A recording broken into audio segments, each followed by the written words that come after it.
Hey guys, it's Metro, and today we're at Collins Drive within the Chattahoochee River National Recreation Area. This is part 4 in Great Places to Hike in Atlanta, so let's keep moving. Okay, so I come here quite frequently. In fact, this is one of my favorite places to be out here on the Cochran Shoals areas. Lots of things that you can do in terms of riding bikes, connecting trails to hike on, walking along the river. Good time. All these purple flowers, I'd really like to know what these are. If you know what they are, make sure you send a comment down below, because I would love to find out. Okay, so as you start making your way over on the right hand side, you'll see this little trail. It's not a bike trail, and it starts to jut up into the woods, and this is going to be where you connect on some trails that lead up to Sope Creek.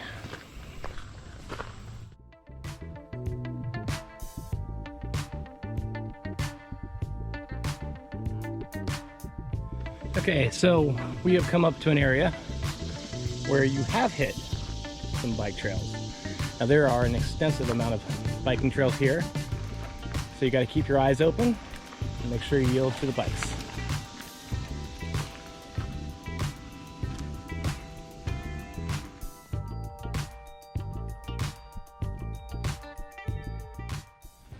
So I am here pretty much every weekend. My wife and I love to come to Cochran Shoals. We don't always go up into the hiking trails, but that main walking area, we'll do that a couple times. It's about 3.5 miles if we do the entire loop. So it's a nice way to get your exercise in the Chattahoochee River. Let's keep moving. Okay, so we just went through all of that area, coming up into this more wooded area. A little bit of an incline, not too aggressive. Terrain starts to change a little bit. On this hike, you will cross multiple bike paths along the way. Again, this is an excellent place for mountain biking if you are into that, so definitely recommend checking out Sope Creek as well as Cochran Shoals with all those lovely bike trails.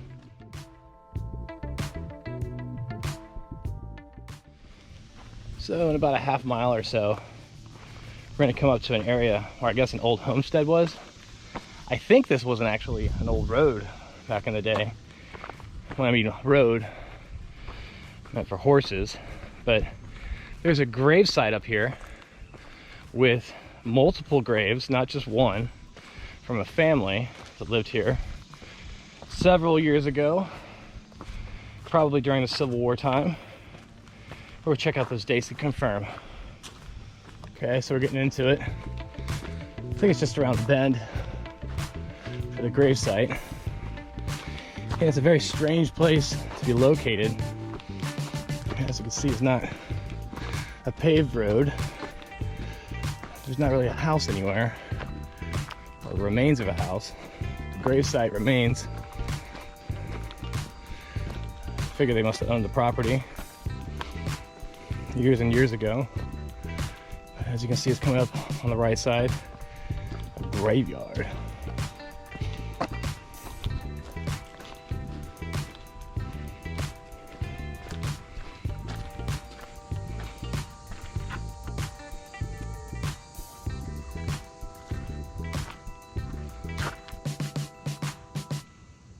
"19 months.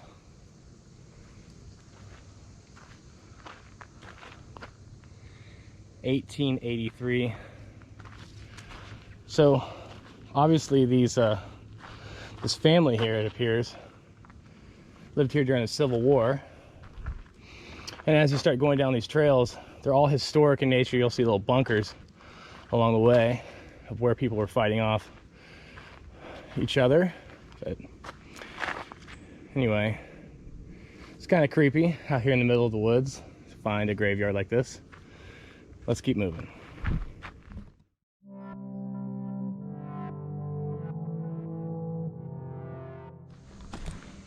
All right, so we're making our way past the graveyard.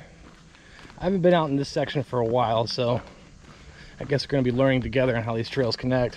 But I do know they connect, and there are lots of markers and so forth out here. Clearly marked trail, as well as maps in case you get turned around. But again, I believe this is the way it connects to Sope Creek, is just to continue on.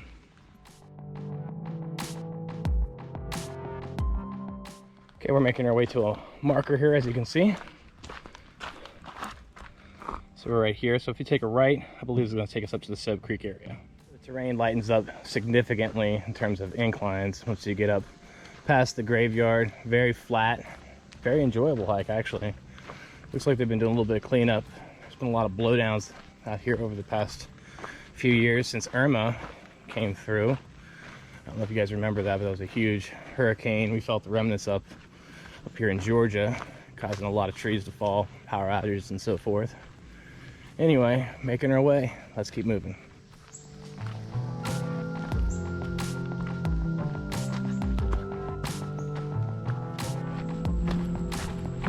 So obviously the terrain's a lot different than it was over at Johnson's Ferry north and south. It's gonna be a lot more rocky and rooty. And again, lots of different types of trails. So actually it connects with a bike trail, but that way is actually no bikes. This is. So I think this will be the connecting point with Sope Creek.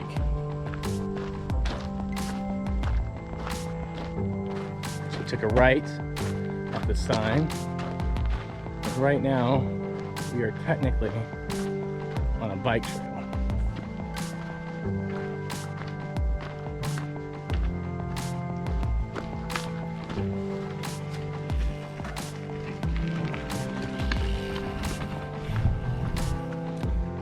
So this is pretty important. Pay attention to the bike direction. As we just saw that biker come zooming by. During certain days of the week, they're gonna go in different directions, so it's definitely important to pay attention to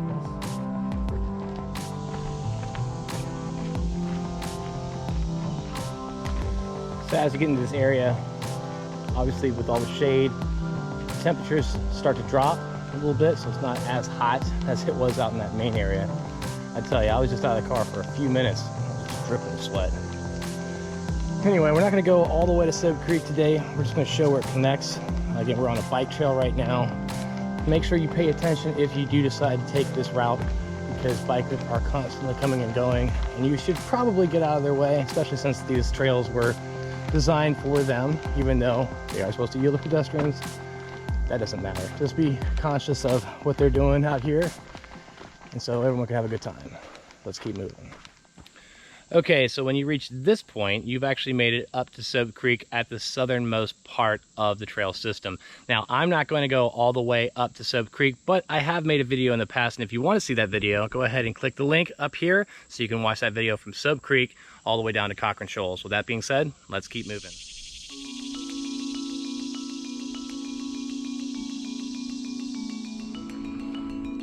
Okay, so we're heading back to the trailhead. What we're going to do is we're going to take another trail back to the main path, so that way you get a little bit more acclimated with the area.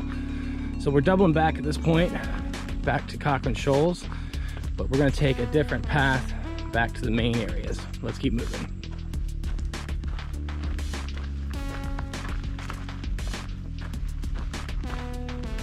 So just up here, I'm going to be taking a left to connect back with the bike trails. But as you can see, over on the left hand side, it looks like a raised area, almost like a bunker. We're going to see more of these as we continue on this trail. But just something to be paying attention to. Again, this is an old Civil War area. Lots of activity had happened in the past. As you can see, it's kind of raised up a little bit here. And you'll see several of these in these trails around the Cochran Shoals area. Okay, so we're reaching the marker where you would take a left to cut down back to the bike trails. Okay, so we are making our way to the bike path. Again, when you see these markers, you'll know that bikes are not allowed, but as you get into this area, the bikes will be allowed, so keep your eyes open because they do come up pretty quick. We're going to keep going straight. If you went left, it would connect you back to that first bike path that we had crossed when we first started the trail. Either way, it's a nice, easy, relaxing, downhill hike for the most part. Very casual, taking us right back to the main path. So as you can see over there, the bike path just kind of loops around and these switchbacks all the way back down to the main area. But yeah, it's pretty nice, really open. Hardly anyone comes out here, So if you are planning to hike at Cochran Shoals, if you get up into these bike paths as well as these hiking trails, there's hardly anyone out here. So very beautiful, very open, awesome experience. Let's keep moving. Okay, so we're making our way back to the main path. This is the end of the bike trail, or I guess the bike trail continues on that way if you wanted to continue on.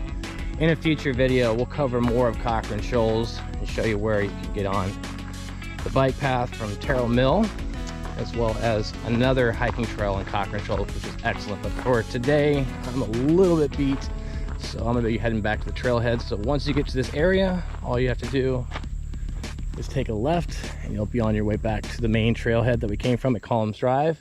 But again, there's plenty of places to check out if you went to the right, other hiking trails as well as creeks and so forth. Lots to see here at Cochran Shoals.